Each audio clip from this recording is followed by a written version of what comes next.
गोटे सुंदर कहानीटीए आउ ये कहानीटी समस्त परिवार सहित संबंधित कहानीटी एमती गोटे गाँव में गोटे चाषीटे रोते आउ सी गोटे गधटी को पाली प्रत्येक दिन से गध को बिल को चरिया नहीं जाऊे और चरी सारापर आनी घरे गोटे गछ दिए बांधि दौले एमती दिनकर घटना से गधटी को चरिया बिल को नहीं बिलू चरईकी आनी से गछरे बांधिदेले गोटे जरूरी काम पड़ला से सहर को चलीगले से गाँव में गोटे शैतानटे रोला से संगे संगे से गधटी को खोलीदेला किछि समय पर गधटी इतस्थित भाव में इे सियाड़े दौड़ा लगला एमती जाई जनकर बिलरे पशिगला और तार फसल को से नष्ट करदेला यह से पड़ोशी देखला और संगे संगे से गधटी को धरिक निर्धूम पिटिबा लगिला किछि समय पर से गधटी मरीगला संध्यारे जितेबाला से गधर मालिक सहर फेरे तो देखे से चाषीटी गधटी को बाड़े बाड़े मारी संगे संगे से गधर मालिक रागिगला और संगे संगे ता बंदूक द्वारा से चाषीटी को संगे संगे गुड़ी फुटे मारिदेला किछि समय पर से चाषीर स्त्री आसी देखिला कि तार स्वामी मृत अवस्था पड़ी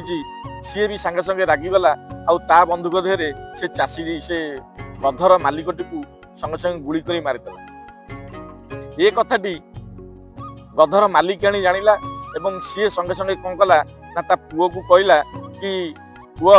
आउ से चाषीटी आम गध को मारी देइछि एवं तो बापा को मारी देइछि तू तांको घरे निया लगई दे ता पुओ भी सेया कला संध्यारे जाई से चाषीर घरे निया लगई देला चाषीर पुओ देखिला कि गधर मालिक आनी तांको पुओ द्वारा तांको घर को निया लगई देइछि से रागी जाई से तार बंधुक नहीं से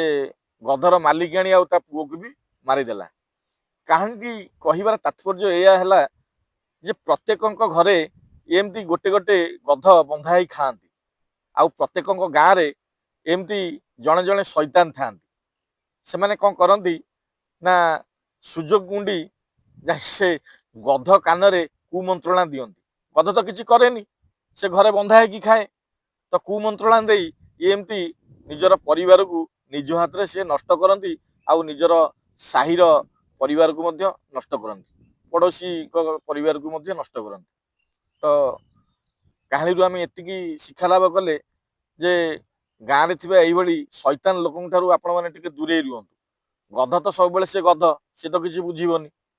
कहानी जदि भल लगी निश्चित भाव में कमेंट करेंगे रही जय जगन्नाथ।